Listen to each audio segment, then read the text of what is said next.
Halo semuanya, kembali lagi di Crypto Idea. Nah, di video kali ini masih sama dengan series menghadapi bull run di tahun 2025. Nah, kali ini kita akan membahas ya 3 koin atau token yang bergerak pada naratif layer 2. Tanpa berlama-lama lagi, kita masuk ke koin yang pertama.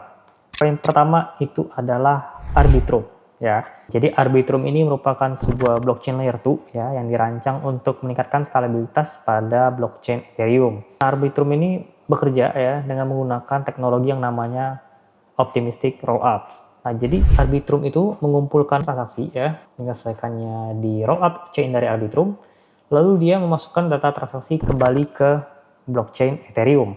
Nah, jadi ada dua ya Arbitrum chain yang bekerja atau beroperasi pada blockchain Ethereum ya. Yang pertama itu adalah Arbitrum Rollup Chain yang biasa disebut dengan Arbitrum One, dan satu lagi disebut sebagai Anytrust Chain yang biasa disebut sebagai Arbitrum Nova. Nah, Arbitrum ini dikembangkan oleh yang namanya Off-Chain Labs ya dan memiliki native token dengan nama ARB.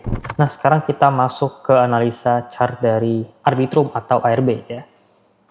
Jadi kita bisa lihat di weekly candle-nya. Gue gambar Fibonacci dulu seperti biasa. Seperti ini harusnya. Yes.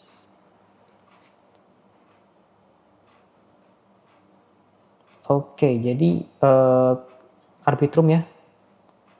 At least dia bisa grab juga supportnya di EMA21 ya.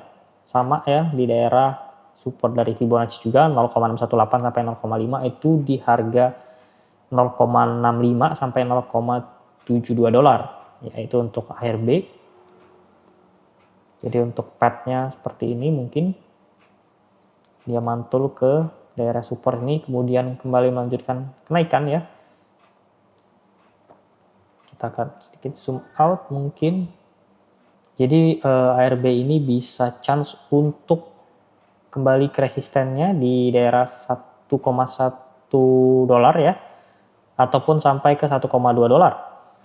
Kemudian untuk mediumnya itu ARB bisa ke daerah ya early 1,5 sampai 1,7 ya, itu untuk resisten mediumnya. Dan besar juga kemungkinan ARB untuk dapat membuat all time high-nya ya, itu di daerah at least 2,2 sampai 2,5 ya, itu untuk long term dari ARB. Yang kedua itu adalah Mantle. Jadi Mantle ini merupakan blockchain layer 2 juga ya yang dibangun di atas jaringan Ethereum ya. Jadi sebenarnya Mantle ini mirip ya dengan Arbitrum ya di koin sebelumnya. Jadi jaringan Mantle ini kompatibel ya dengan EVM dan juga menggunakan optimistic rollup ya, mirip dengan Optimism dan juga Arbitrum.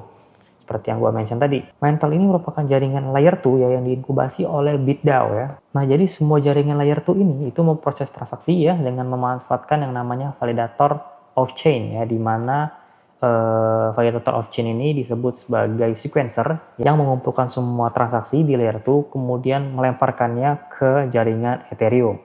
Nah, sekarang kita masuk ke technical analysis dari Mantle ya. Jadi Mantle kita mungkin lihat dulu line-nya. Kita buat Fibonacci seperti ini untuk Mantle ya. Mantle stochastic RSI weekly-nya itu closing down juga ya. Jadi potensi untuk koreksinya juga ada. At least Mantle kalau gua bisa lihat ya, dia ada di supportnya juga sama EMA21 weekly ya. Berbarengan areanya dengan support di Fibonacci. Jadi Mantle harusnya bisa koreksi ke daerah 0,7 ya. Kemudian bisa kembali rip up ke resisten terdekatnya di 0,9. Kemudian wait, gua coba cek ya. Ya, Mantle bisa battling lagi di resisten mediumnya, medium termnya itu di area 1,3 sampai 1,4 ya, itu untuk Mantle. Dan chance gede juga buat Mantle untuk making new time high, all new time high-nya itu at least di daerah 1,96 sampai $2 ya. Dengan chance kenaikan itu bisa sampai menyentuh 200% ya. Itu untuk mental. Koin ketiga ya itu adalah Stacks ya. Jadi Stacks ini merupakan blockchain layer 2 ya yang dirancang untuk meningkatkan kapabilitas dari Bitcoin ya dengan menggunakan atau menerapkan yang namanya smart contract dan memungkinkan para developer untuk mengembangkan dApps pada jaringan Bitcoin. Nah, Stacks ini itu menggunakan konsensus namanya Proof of Transfer ya, yang mana mekanisme ini menggunakan sistem keamanan ya, Proof of Work dari blockchain Bitcoin. Nah, Stacks ini pada dasarnya itu menggabungkan keunggulan dari blockchain Bitcoin ya dengan juga smart contract dari blockchain. Di mana dengan Stacks ini meningkatkan kapabilitas dari blockchain-nya Bitcoin sehingga mempercepat transaksi dari Bitcoin, lalu juga bahasa pemrograman yang lebih mudah ya serta dengan tingkat keamanan yang juga tinggi. Jadi pada awalnya ya pada tahun 2013 ya Stacks ini bernama Blockstack ya, ditemukan oleh Munib Ali dan juga Ryan Sheh yang kemudian pada tahun 2020 berganti nama menjadi Stacks. Nah, sekarang kita masuk ke analisa technical chart dari Stacks ya atau STX. Jadi candle weekly-nya oke.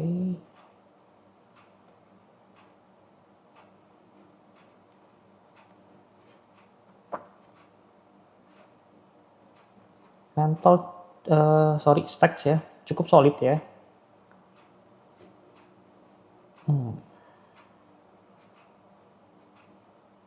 Oke, ada support ya. Kita lihat di sini.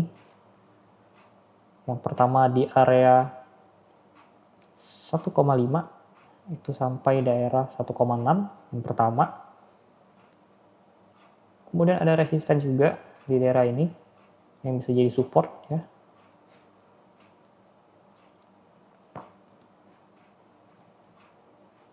Nah, jadi mungkin Stacks ya akan bisa koreksi dulu sedikit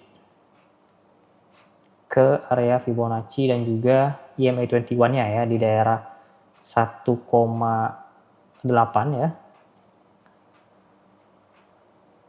Ya, 1,9 sampai 1,7 ya. Itu untuk support Fibonacci-nya dan kemudian dia bisa kembali touching ya.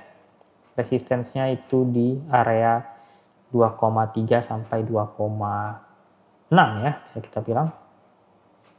Itu untuk short to medium term-nya. Kemudian untuk long term-nya mungkin Stack at least bisa nyentuh lagi